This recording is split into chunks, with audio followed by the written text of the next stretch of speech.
اعوذ باللہ من الشیطان الرجیم بسم اللہ الرحمن الرحیم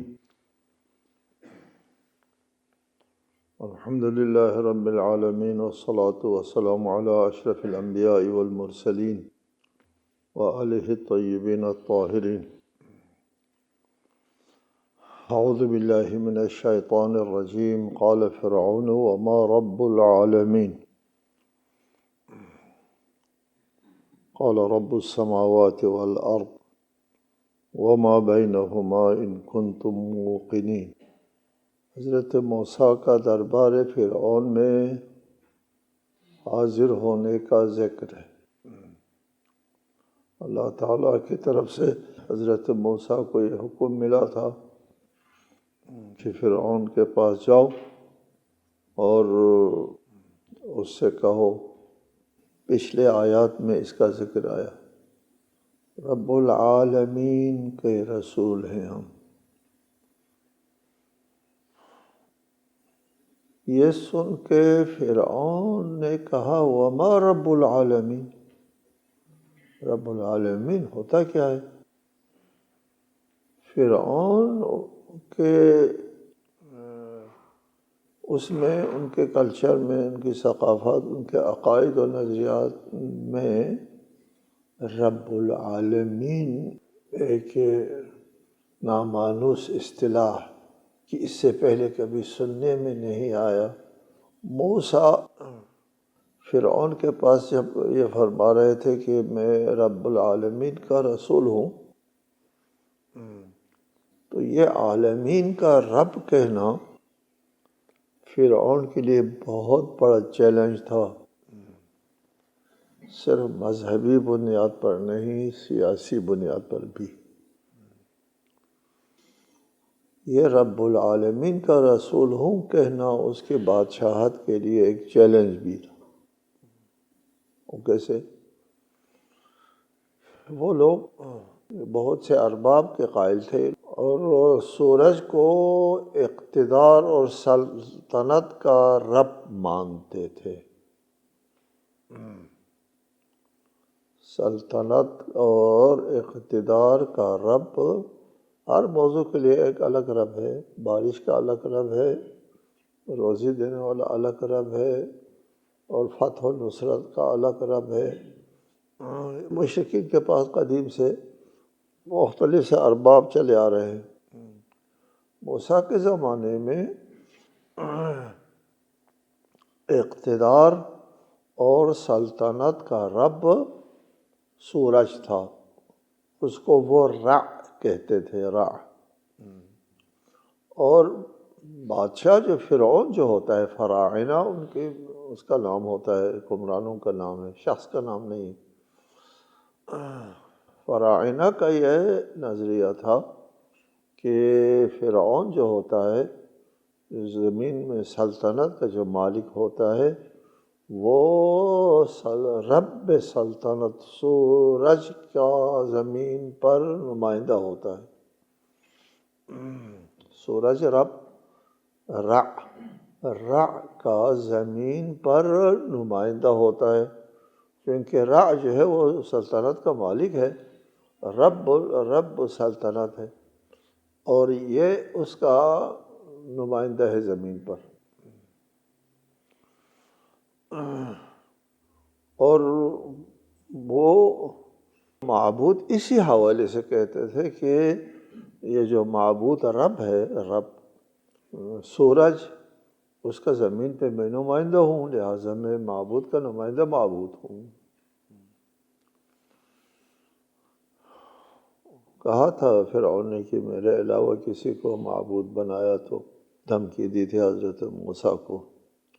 اس طرح جب حضرت موسیٰ نے کہا میں رب العالمین کا نمائندہ ہوں، تو انہوں نے کہا کہ رب العالمین کیا ہوتا ہے؟ رب العالمین کا مطلب یہ ہوا نا کہ کائنات کا ایک رب ہے. جب کائنات ایک رب ہے، اس کا نمائندہ موسیٰ ہے، تو پھر میں بے کھاتا ہو گیا، میرے لیے کیا بچا؟ فرعون نے طنز میں کہا وما رب العالمین. رب العالمین کیا ہوتا ہے؟ حضرت موسیٰ اس کے جواب میں یا ان کی ثقافت میں رب العالمین کا ادعا جو ہے وہ بہت ہی معنی خیز ہے، اس لیے اس بات کی وضاحت شروع کر دی کہ رب العالمین کیا ہوتا ہے۔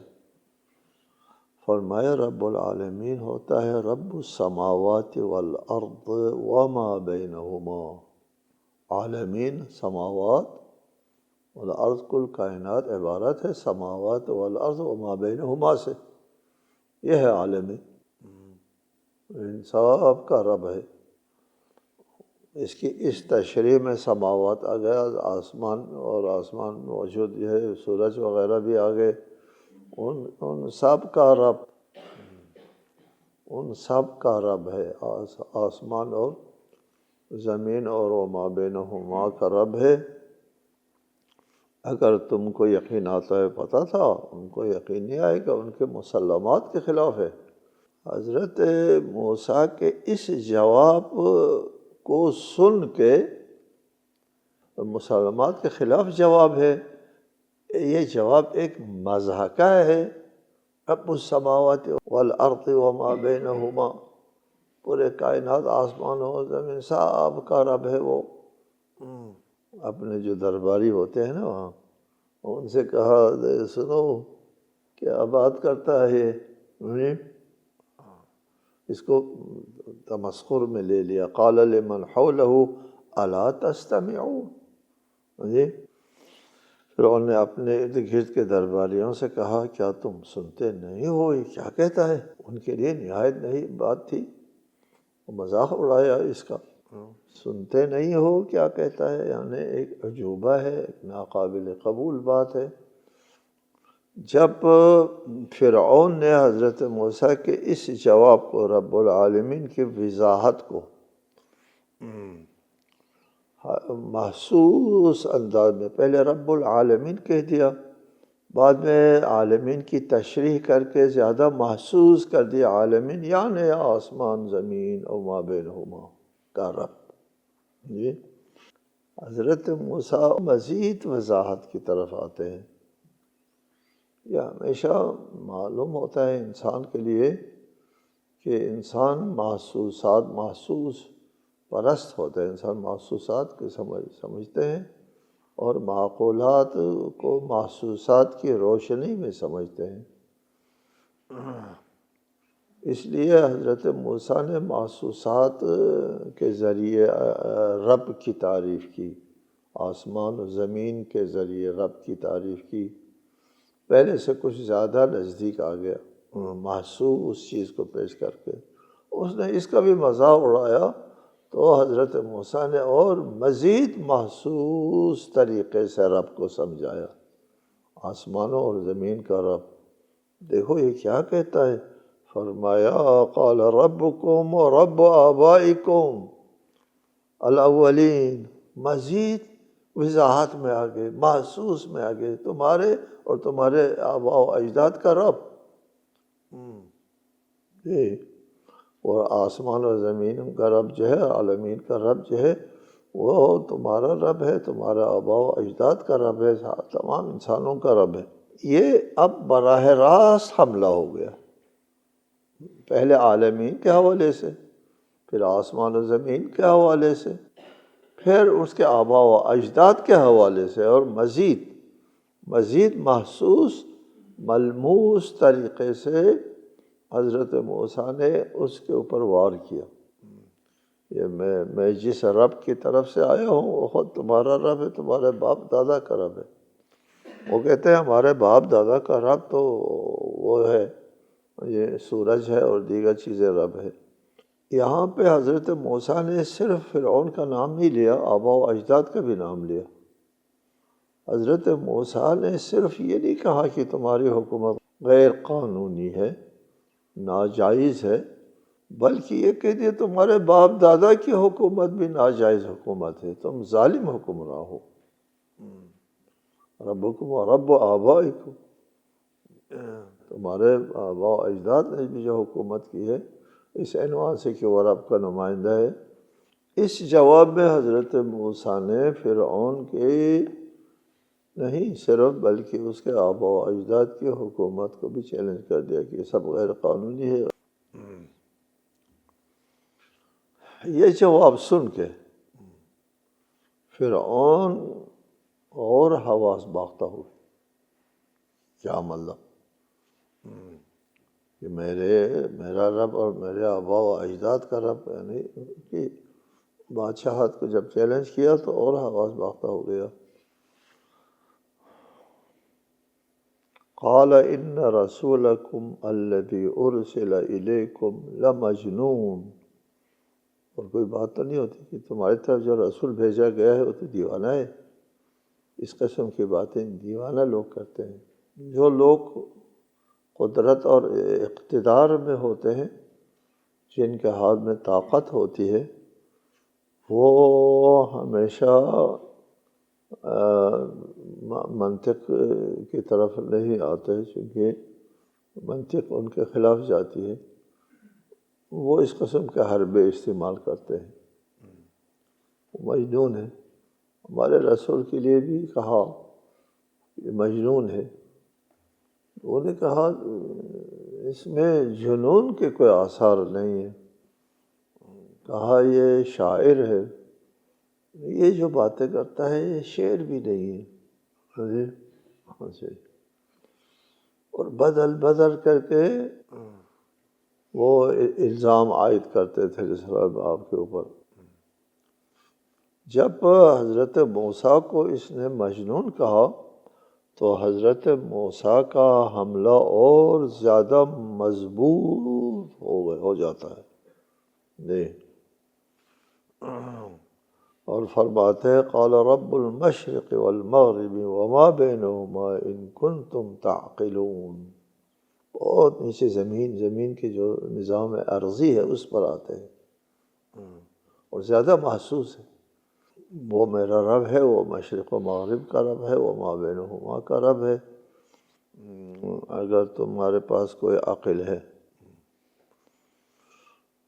اس فرمان میں حضرت موسیٰ نے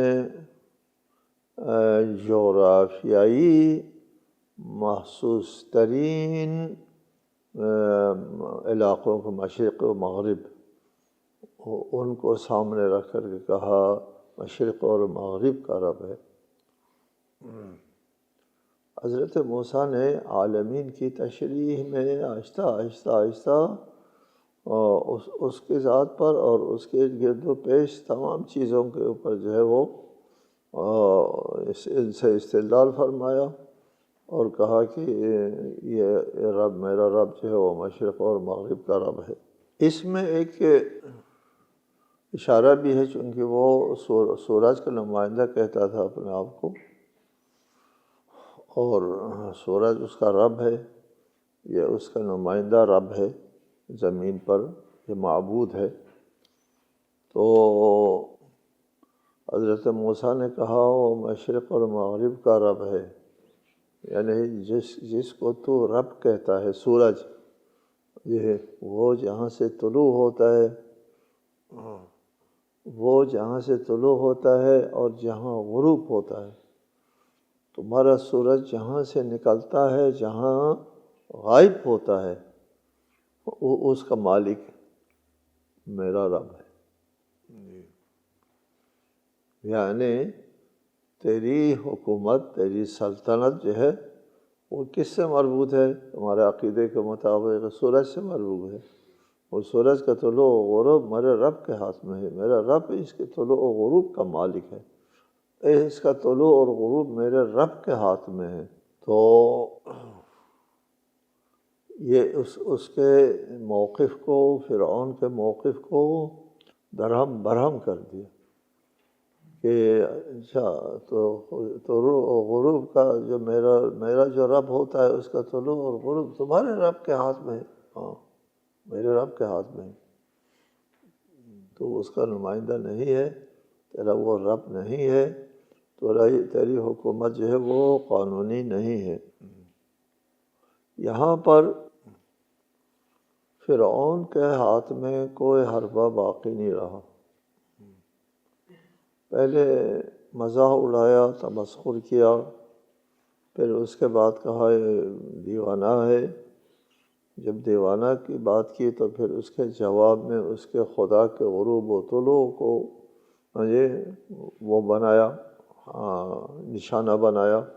تو اس اقتدار والے کے پاس اور کوئی منطق تو رہی نہیں، جواب بنتا نہیں تھا ان کے پاس۔ تو آخر میں کہا قال لئن اتخذت الہا غیری لاجعلنک من المسجونین، اگر میرے علاوہ کسی اور کو تو نے معبود بنایا۔ دیکھو فرعون یہاں پر اپنے آپ کو کیا کہتا ہے؟ معبود، معبود کہتے ہیں، الہا غیری، الہ میں الہ ہوں، معبود ہوں۔ معبود رب جو سورج ہے اس کا زمین میں نمائندہ، اور زمین میں ہی رب ہوں، میں ہی معبود ہوں۔ لوگ فرعون کا پوجا کرتے تھے، فرعون کو رب کہتے تھے، رب کا نمائندہ رب، یہ ان کا نظریہ تھا۔ کہا کہ اگر میرے علاوہ کسی اور کو تو نے معبود بنایا تو میں تمہیں زندان میں ڈال دوں گا، اور تو ان کے پاس دلیل نہیں ہے، حجت نہیں ہے۔ اور جب اس کی حکومت کو، اس کی قانونی حیثیت کو، اس کے معبود ہونے کو چیلنج کر دیا، باطل ثابت کیا، تو کہا کہ میں تمہیں جیل میں ڈال دوں گا۔ حضرت موسیٰ نے کہا قال اولو جئتک بشیء مبین، موسیٰ نے کہا اگر میں تیرے پاس واضح چیز لے کر آؤں تو بھی مجھے جیل میں ڈالو گے؟ یعنی میں اپنے مدعا کے ثبوت کے لیے معجزہ لے کر آؤں، معجزہ دکھا دوں، تو بھی تو مجھے جیل میں ڈالے گا۔ حضرت موسیٰ نے پہلے منطق استعمال کی، دلیل استعمال کی، اور پھر وہ جب نہ آئے تو اس کے بعد معجزہ کے الہی طاقت استعمال کرنے کے لیے کہا۔ فرعون کو یقین نہیں تھا کہ موسیٰ کوئی معجزہ دکھائے گا، کیا دکھائے گا، یہ کیا دکھا سکتا ہے؟ یہ ہمارے ہاں پلتا رہا ہے، ہمارے ہاں بڑا ہو گیا ہے، اور پھر آج کہتے ہیں کہ میں رب العالمین کا نمائندہ ہوں، اور ابھی یہ کیا معجزہ دکھائے گا؟ وہ شخص جو ہماری روٹی کھاتا رہا ہے، ہمارے ہاں پلتا رہا ہے۔ قال فأت به ان كنت من الصادقین، لے آؤ میں دیکھتا ہوں کیا لے آتا ہے تو۔ فألقى عصاه فإذا هي ثعبان مبین، حضرت موسیٰ نے اپنے عصا پھینکی تو اتنے میں وہ دفعتاً نمایاں اژدہا بن گیا۔ وَنَزَعَ يَدَهُ فَإِذَا هِيَ بَيْضَاءُ لِلنَّاظِرِينَ، اور گریبان سے ہاتھ نکالا تو وہ تمام ناظرین کے لیے چمک رہا تھا۔ ید بیضاء، تو موسیٰ اپنے سے ہاتھ نکالتا تھا تو وہ ہاتھ چمکتا تھا۔ فرعون نے کہا کہ یہ بہت بڑا ماہر جادوگر ہے، ساحر علیم، یہ بڑا ماہر، علیم، ماہر وہ ہے، جادوگر ہے۔ دیکھو لاٹھی کو فوراً اس نے اژدہا بنا دیا۔ یرید ان یخرجکم من ارضکم بسحرہ فماذا تأمرون، یہ اپنے جادو کے ذریعے ہم کو اپنے سرزمین سے نکالنا چاہتا ہے، ہمارے بادشاہ ختم کرنا چاہتا ہے، ہماری قانونی حیثیت کو ختم کرنا چاہتا ہے، خود بادشاہ بننا چاہتا ہے اپنے جادو کے ذریعے۔ انبیاء علیہم السلام جو معجزے دکھاتے ہیں، ان معجزات کے سلسلے میں پہلے بھی بات ہوئی ہے۔ کیا نظریہ ہے ہمارا کہ معجزہ ہوتا کیا ہے؟ ایک لاٹھی اژدہا بن جاتا ہے، لاٹھی اژدہا کس طرح بنتا ہے، اس کی فزیکل توجیہ کیا ہے؟ ویسے یہ لاٹھی بیٹھا بیٹھے اژدہا نہیں بن سکتا۔ یہاں پر بعض علماء اور محققین ہمارے اسلامی ممالک میں 18ویں اور 19ویں صدی میں جب سائنس نے ترقی کی، سائنس نے جب ایجادات اپنا وہ دکھانا شروع کر دیا، ایک دنیا متاثر ہو گئی، ایک دنیا۔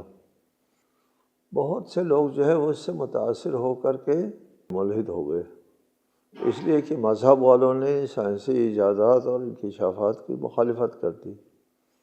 چرچ نے بہت ہزاروں لوگوں کو قتل کیا، جلا دیا، ہزاروں نہیں لاکھوں کو قتل کیا اور جلا دیا۔ جس نے بھی سائنسی انکشاف کیا تھا اس کو آ کر کے قتل کر دیا۔